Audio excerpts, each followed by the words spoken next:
Boa noite, meus irmãos.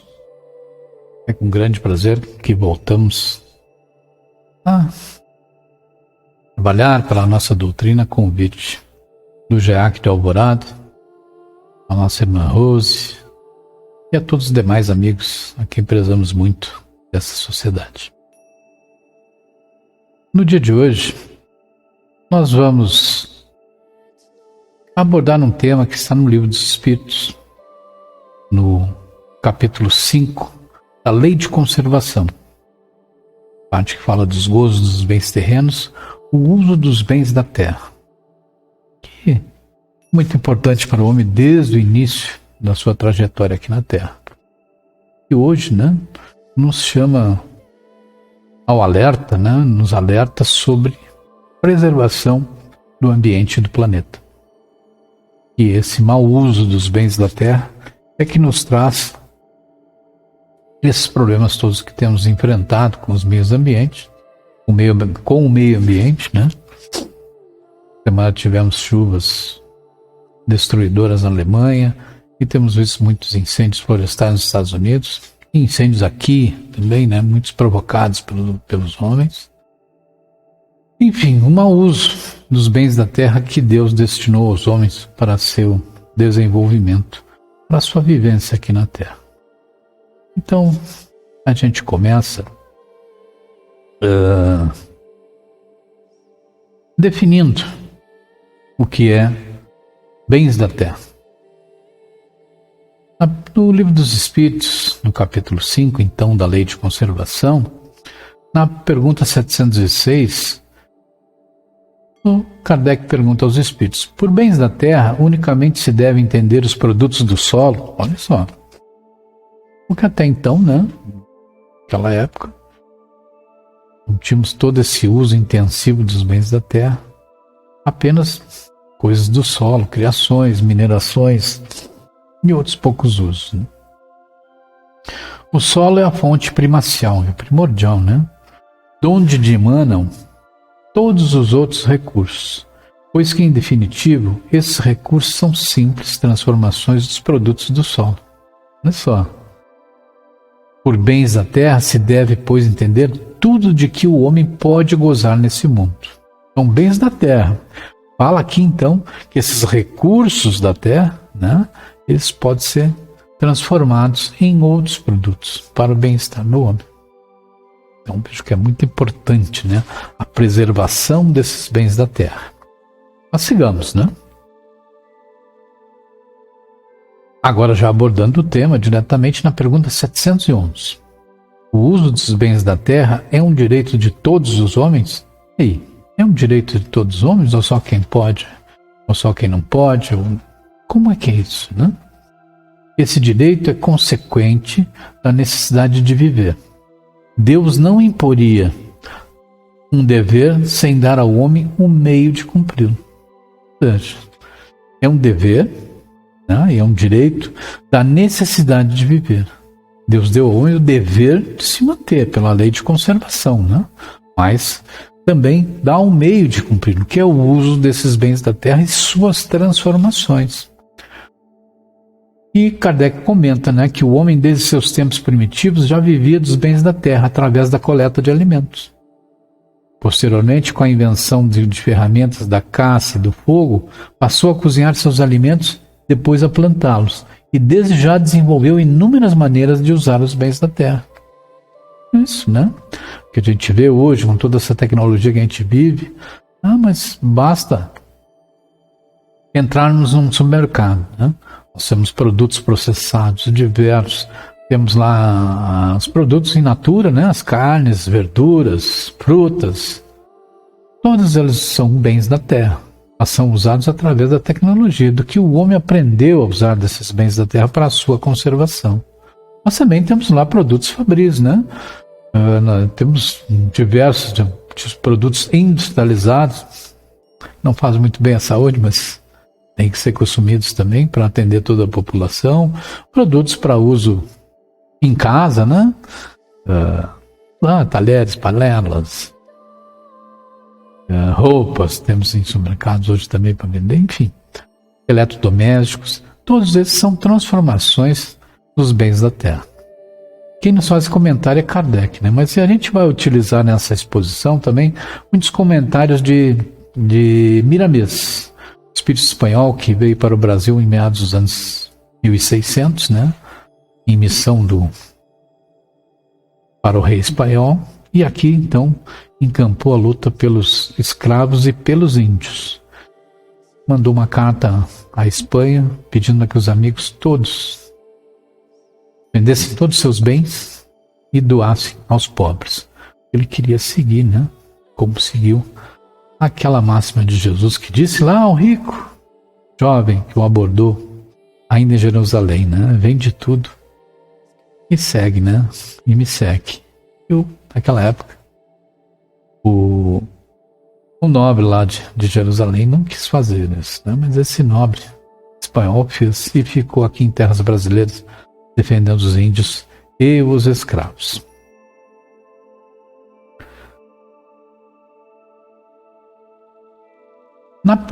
Segue, eu vou trazer um pequeno histórico aqui do homem na Terra, né? Desde que aparecem os primeiros hominídeos. Há 2,5 milhões de anos, então, esses hominídeos já fizeram as primeiras ferramentas, né? Umas facas de pedra, né? Pedra lascada, poder usar no seu dia a dia. Há 300 mil anos, esses hominídeos já usavam fogo no seu dia a dia, no seu cotidiano. Há 200 mil anos surge o Homo sapiens. Hoje já há estudos que dizem que o Homo sapiens surgiu há 300 mil anos. Há 70 mil anos, então, houve uma revolução muito importante, que é a revolução cognitiva, que o homem passa a ter a linguagem estruturada, o Homo sapiens passa a ter a linguagem estruturada. Quem nos diz isso está no livro Sapiens, né, do escritor Yuval Noah Harari, professor da Universidade de Jerusalém, especialista em história da humanidade. E Harari, então, nos diz que essa revolução cognitiva foi a primeira grande revolução da humanidade. O homem passou a ter uma linguagem estruturada.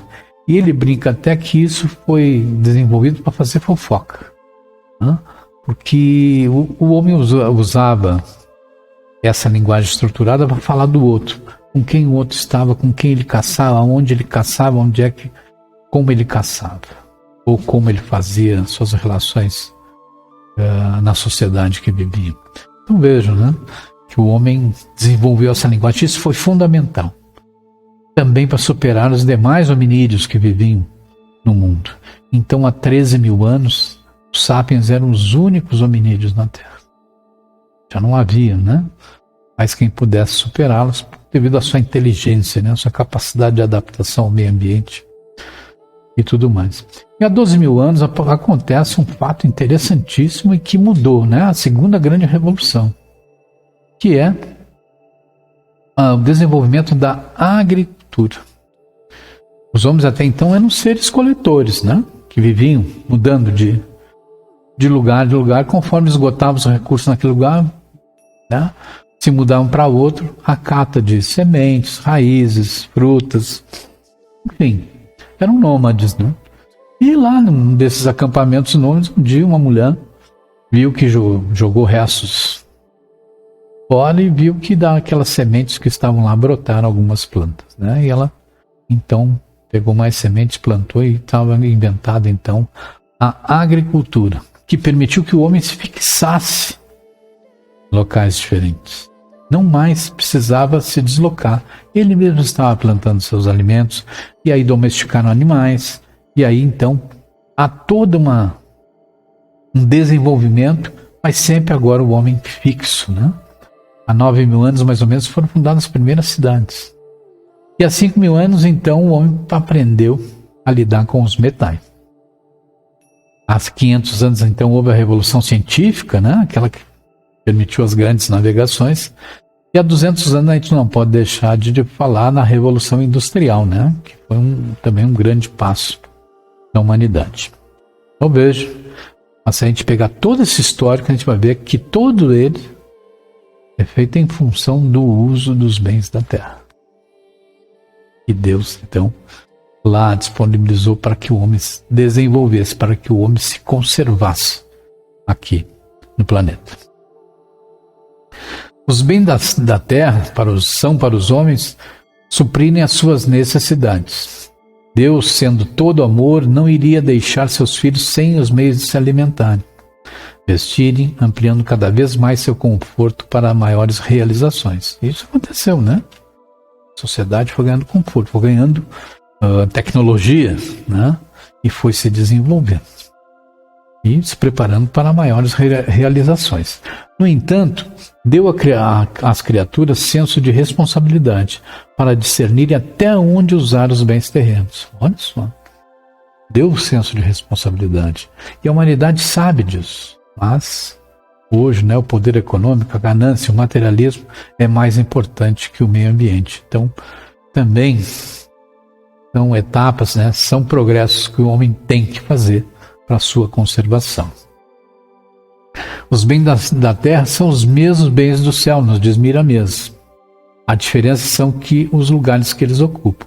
E a gente já sabe disso, né? Que nas colônias espirituais, no plano espiritual,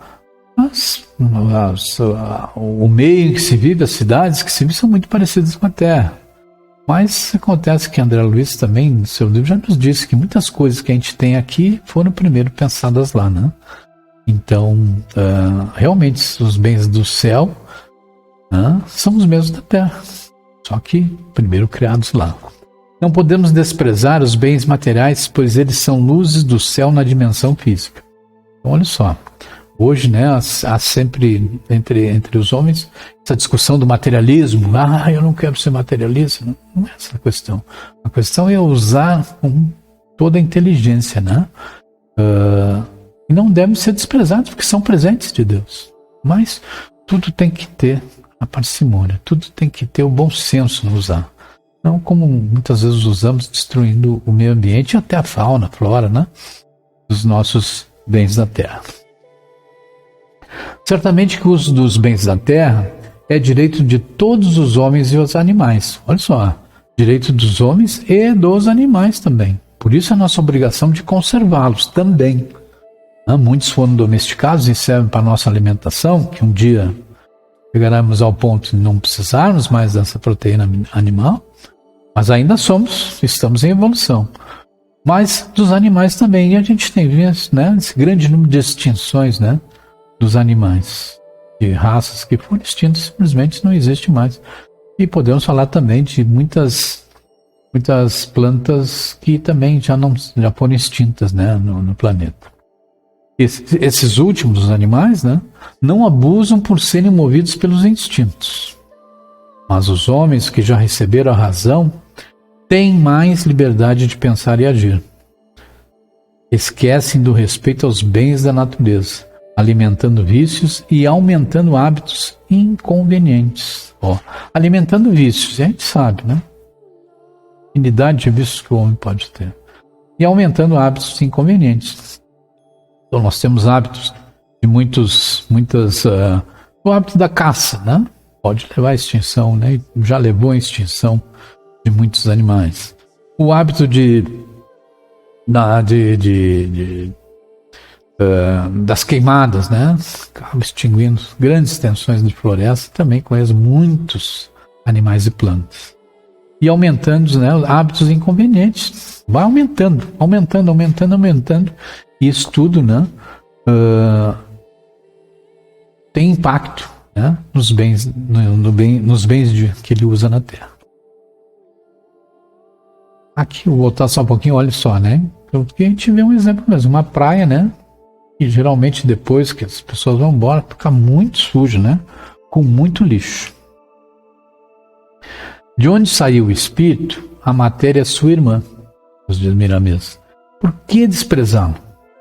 Basta respeitá-la no organograma da sua função. Mas a matéria tem sua função. Lembra lá da tríade aquela? Deus, Espírito e matéria. É a nossa tríade universal, né? E a matéria é importante e a gente tem que usá-la, né? Conforme sua função. Deus sabe que faz com todas as coisas e nada existe inútil na criação. A gente sabe disso. Nada existe inútil. Que a grande sabedoria, já que temos e sabemos que Deus é perfeito, claro que toda a sua criação é perfeita e tem uma utilidade, tem um uso. Que saiu das mãos perfeitas não pode levar o traço da imperfeição. Eu mesmo falando, se Deus que criou tudo é perfeito, certamente de suas mãos não sairia alguma coisa imperfeita. Na pergunta 712, então, de O Livro dos Espíritos, com que fim pôs Deus atrativos no gozo dos bens materiais? Kardec, sempre preciso nas suas colocações. E a espiritualidade responde: para instigar o homem ao cumprimento da sua missão e para experimentá-lo por meio da tentação. Quer dizer, vamos experimentá-lo pelo meio da tentação. Se o homem realmente vai usar adequadamente o uso dos bens da terra. Vai usar adequadamente os bens da terra. Para instigar o homem ao cumprimento da sua missão. Instiga, os atrativos. Mesma coisa. Às vezes nós temos a terra e vamos plantar lá uma grande quantidade. Soja, feijão, milho, E esses bens, ele tem um atrativo no gozo. Ele vai, além de tirar sua subsistência, vai também poder vender para outras pessoas, vai poder sobreviver, com esse dinheiro, como todos os envolvidos na agricultura e no agronegócio fazem, usando os bens da terra. Mas isso pode dar poder, isso pode dar poder de compra, poder social. Isso é uma tentação que o homem tem que vencer. E segue, Kardec complementa a sua colocação e diz: qual o objetivo dessa tentação? E a espiritualidade, novamente, sabiamente nos responde: desenvolver-lhe a razão e deve preservá-lo dos excessos. Só. Que bacana. A espiritualidade sempre nos traz lições bárbaras, belas. Desenvolver-lhe a razão e deve preservá-lo dos excessos. A gente sabe o que é excesso. Então é preciso, dentro de uma racionalidade, usar esses bens de maneira adequada. Se o homem só fosse instigado a usar dos bens terrenos pela utilidade que tem, sua indiferença houvera talvez comprometido a harmonia do universo. Então, só pela utilidade que tem, ia consumir de mais ou de menos, ia desequilibrar tudo, Então ele ia comprometer a harmonia do universo. Deus imprimiu o atrativo do prazer, sim o homem impelido ao cumprimento dos desígnios providenciais. Então é isso que nós falamos, Um agricultor, um homem de agronegócio, pode ser uma grande plantação, uma grande criação, e isso vai lhe dar prazer de ter realizado tudo isso. Poder proporcionar a outras pessoas que tenham acesso a esses bens. Mas ele pode ser tentado. Assim, o homem é impelido ao cumprimento dos seus desígnios providenciais. Cumprimento, mas mais do que isso é excesso.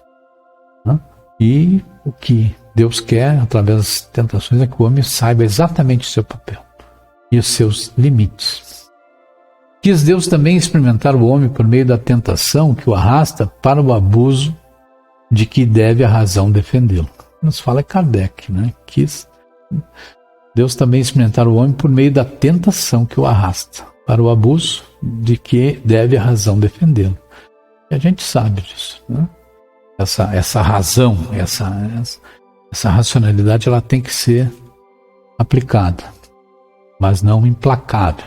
Aplicada de maneira que não se torne implacável e prejudique o próximo.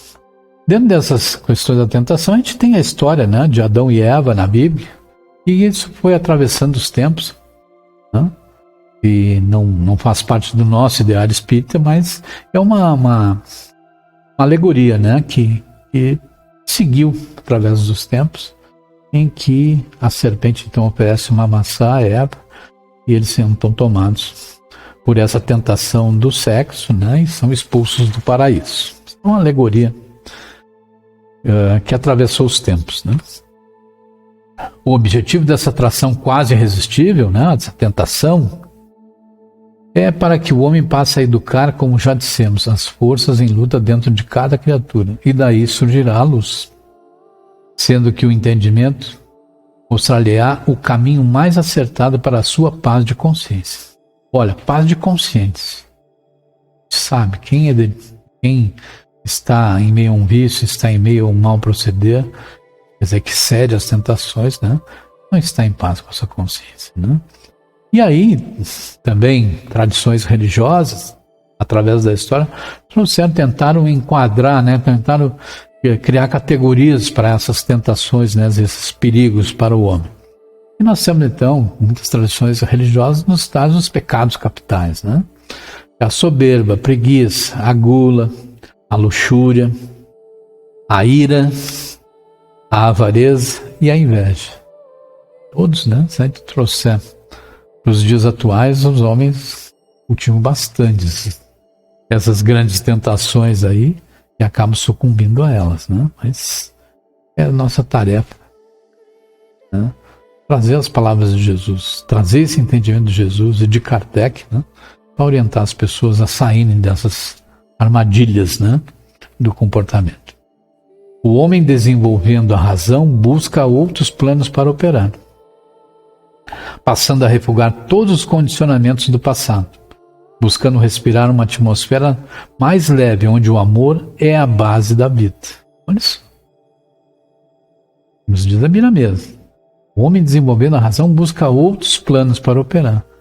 Quando está a razão, nos leva a ter outros objetivos, a ter outros pontos de vista. Então, as tentações passam a não ter importância, passam até a não ser notadas, porque os objetivos passam a ser elevados. Respirar outra atmosfera mais leve, onde o amor é a base da vida.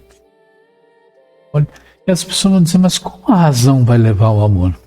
Realmente, pelo entendimento, né, racional, pelo entendimento adequado das situações, das coisas que se apresentam em nossa vida, que poderemos sim desenvolver o amor, porque o amor é isso, é a elevação do homem, né? Sigamos lá então. Na pergunta 713, tratou a natureza limite aos gozos? Que necessidade? Nós temos capacidade de comer um sanduíche, Daniel? O tamanho desse aí que está... Esse que está aí do lado, para cá, para lá. Esse está do lado aí. Não temos capacidade, né? Mas tem muita gente que às vezes vai no rodízio, nós gaúchos gostamos bastante de rodízio, né? E a gente vai lá e come demais. E aí daqui a pouco chega em casa, tá estufado, mas eu comi demais. Realmente, comeu mesmo. São essas tentações aqui nos fazem traçar, né, ultrapassar os limites da natureza. Mas a natureza já determinou esses limites, né? Kardec, então, a espiritualidade responde para Kardec que traçou para vos indicar o limite do necessário. É isso, né? Quando ultrapassamos, a gente sente mal, prejudica o nosso corpo, né? Vai angariando tantos desequilíbrios que acabam se transformando em doenças, né? Mas pelos vossos excessos chegais à saciedade e vos punis a vós mesmos. Olha só, pelos vossos excessos chegais à saciedade, que a gente sempre diz, né? Muita gente diz, agora eu vou comer a gula, agora é a da gula. Ou então, não, o pessoal gosta de tomar uma cervejinha, mas eu vou tomar a saideira agora, né? Umas 12 mais ou menos, né? E a saideira. Mas não. E até tinha um tio que tinha uma expressão muito engraçada, que ele dizia, agora tomamos saideira, nós vamos tomar a saideríssima. E assim é o homem, né, nos seus excessos, que às vezes não se dá conta dessa natureza, né, sua, essa característica que é uma característica negativa. Então, se propõe às vezes a comer em excesso, a beber em excesso, a se divertir em excesso, a ter atividade sexual doentia e também em excesso. Então, tudo isso, né, a natureza nos avisa dessas coisas. A natureza, como mãe, imprimiu limites para o gozo dos bens terrenos. Deus dotou a todos com um organismo que sabe avisar quando já se encontra farto. E realmente é, né? Os romanos, nos seus grandes bacanais, suas grandes festas que eles gostavam, eles tinham os seus triclínios, né? Aqueles sofazinhos que eles comiam deitados, né? Quase deitados, assim.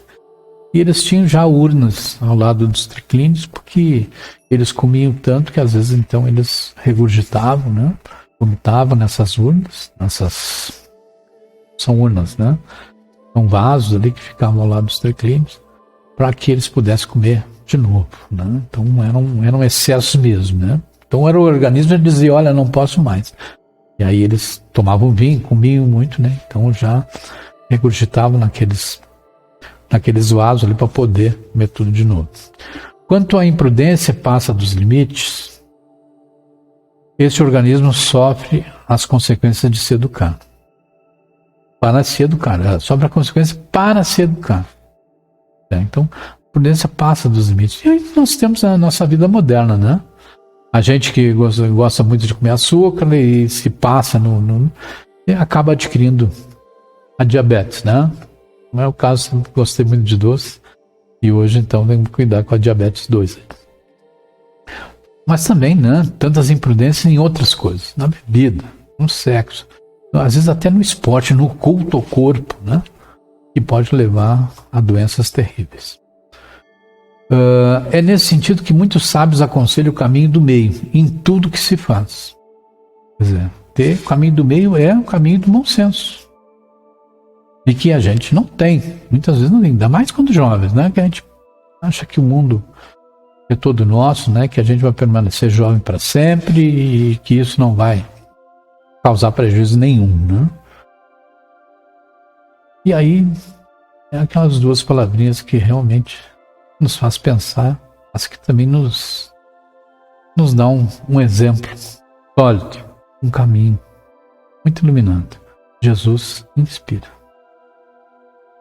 Na verdade, essas coisas todas aí, porque ele não era afeto às tentações, ele não era afeto aos excessos, ele era um homem realmente dedicado à humanidade, ao seu próximo.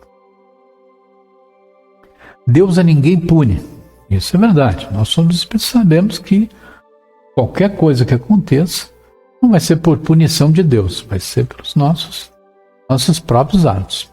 Os homens aqui se punem a si mesmos, pelos seus atos impensados e, ao passarem pelos sofrimentos, aprendem a usar os bens da natureza com equilíbrio e amor, compreendendo que tudo é de Deus, que eles são apenas seus filhos, aos quais o Pai confia os valores para serem usados com caridade. Há muitos anos atrás, a gente vai ver a questão do uso errado dos bens da natureza. Aquela região de Laguna ali, onde o pessoal passa ali e compra camarão, ou passa nos restaurantes para comer camarão. Há muitos anos atrás eles tiveram uma dificuldade séria, o camarão sumiu. Não tinham para vender, não tinham para consumir, porque simplesmente eles pescaram todo o camarão possível. E a gente sabe, né, que tem a época do defeso, né, a época que é proibido pescar os camarões, né? Isso também para outras bacias, né? Marítimas ou bacias fluviais, e os peixes estão então em reprodução. É preciso respeitar esse período para que a abundância continue. Mas naquela época o pessoal daquela região lá não respeitava, pegar um camarão no defeso, pegar um camarão em qualquer época, né? Pudesse pegar. Aconteceu que em um determinado momento faltou camarão, né? Mas eles tiveram o bom senso então de buscar o auxílio técnico, o auxílio de pessoas que entendiam e passaram então a respeitar toda essa programação da natureza, né? Passaram a usar com racionalidade os bens da terra. E eram, né?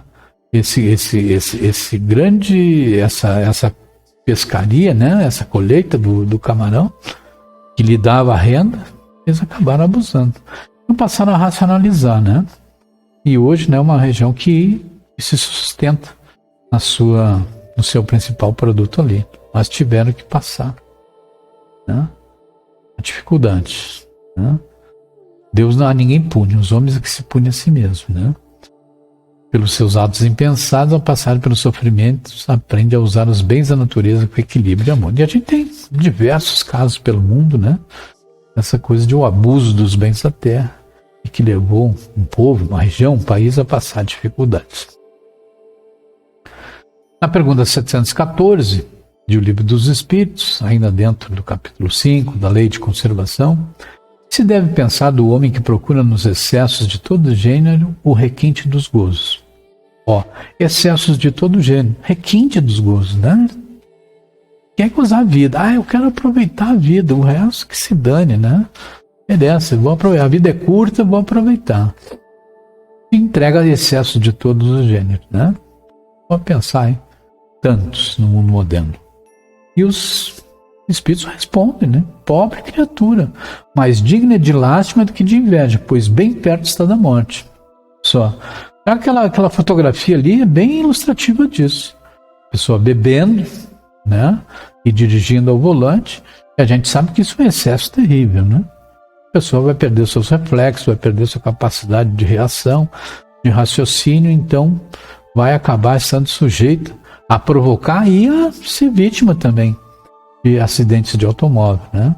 Então eu queria dizer ali, que lástima, pobre criatura, né? Mais digna de lástima do que de inveja, pois bem perto está da morte. Aí chega lá em cima, no plano espiritual, fala lá em cima, se tivesse andares, né? Mas chega no plano espiritual e daqui a pouco, né, como André Luiz se surpreende quando a espiritualidade diz lá que ele é um suicida. André Luiz abusou, né, na sua vida, de uma vida desregrada, na questão moral, na questão de beber, na questão de comer, e acabou chegando no plano astral, uma grande lesão na sua parte abdominal e também considerado um suicida. Ele se surpreende, né? O pessoal diz, mas tu fez isso, aquilo, né? Então é a mesma coisa. Esses excessos de todo gênero aí podem nos levar a ser considerados, né? A sermos considerados suicidas. Excessos de todo gênero. Pobre criatura, mais perto está da morte física, né? Perto da morte física ou da morte moral? Completa Kardec. E a espiritualidade é objetiva e certeira. De ambas. Olha só, né? É coisa muito séria. Abdica da razão que Deus lhe deu por guia, quanto maiores forem os seus excessos, tanto maior preponderância confere ele à sua natureza animal. Nós somos animais, né? Sob sua natureza espiritual. As doenças são, ao mesmo tempo, o castigo à transgressão da lei de Deus. Falamos anteriormente, a gente vai adquirindo doenças pelos excessos. Coloca-se ele, o homem, né, abaixo do bruto, pois que esse sabe deter-se quando satisfeita a sua necessidade. E a gente sabe mesmo, né, que os animais satisfeitos a sua necessidade, eles param de comer.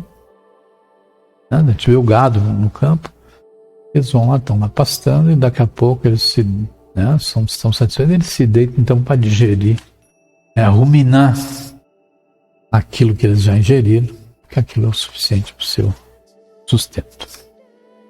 Os gozos materiais já fornecem perigo para a alma e muito mais os seus requintes, dos quais o mundo de hoje se apresenta repleto.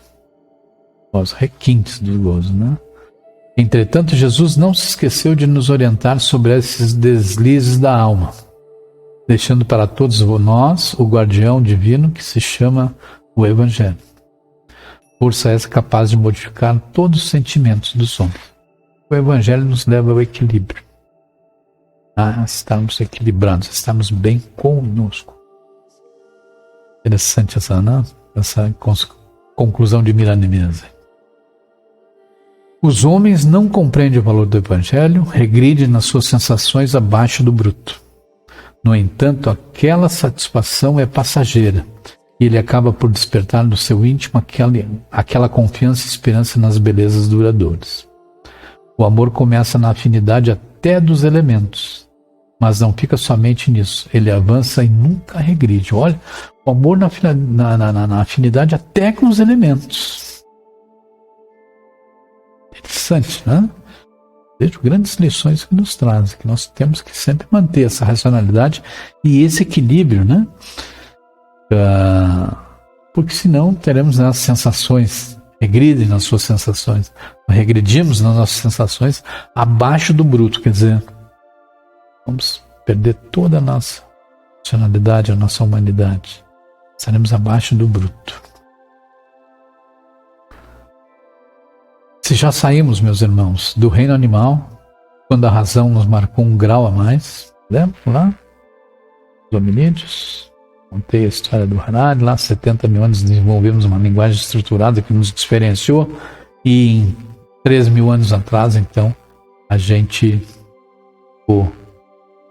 só nós, somos sapiens no mundo, né? Se sairmos desse reino animal, quando a razão nos marcou um grau a mais, não devemos lembrar pelas ações esse estágio que ficou para trás. A razão nos tirou desse estágio animal, né? Mas se mantivermos as nossas ações aí abaixo do bruto, que nem eu disse anteriormente, certamente, né, vamos lembrar desse estágio que ficou para trás. Não devemos fazer isso. Não devemos de maneira alguma. Assim então, meus irmãos, terminamos esse nosso estudo de hoje, em que demos esse passeio, né, sobre o uso dos bens da terra. Por favor, me desculpe. Sobre o uso dos bens da terra, da importância de usá-los com racionalidade, usá-los com parcimônia, com bom senso, e disso depende também a sobrevivência da humanidade aqui na Terra. Agradeço mais uma vez essa oportunidade aos irmãos e vamos encerrar então com uma prece ao Pai Maior. Agradecendo pela oportunidade de aprender, nós estamos reunidos aprendendo um pouco mais da nossa doutrina, aprendendo um pouco mais desse Evangelho maravilhoso que só nos orienta e nos apresenta caminhos iluminados.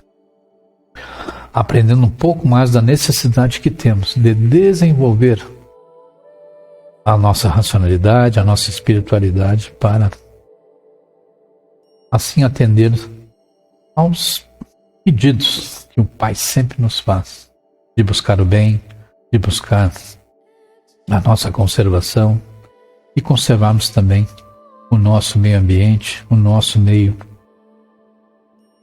nosso planeta, de onde tiramos todas as condições de nossa sobrevivência através dessa benevolência do Pai. Nos presenteou com os bens da terra, em que podemos transformar em muitas coisas, para a nossa sobrevivência, para o nosso conforto e pela nossa conservação. Que Jesus nos ampare hoje e sempre. Que o Pai Maior derrame bálsamos de bom senso, de inteligência, bálsamos revigorantes para a nossa luta cotidiana, conservação, e que possamos, inebriados desses bálsamos, estamos amando os nossos irmãos sempre, no dia a dia, e temos uma convivência amorosa e duradoura com os nossos semelhantes.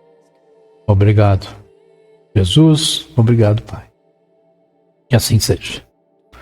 Um abraço, meus amigos. Fraterno abraço.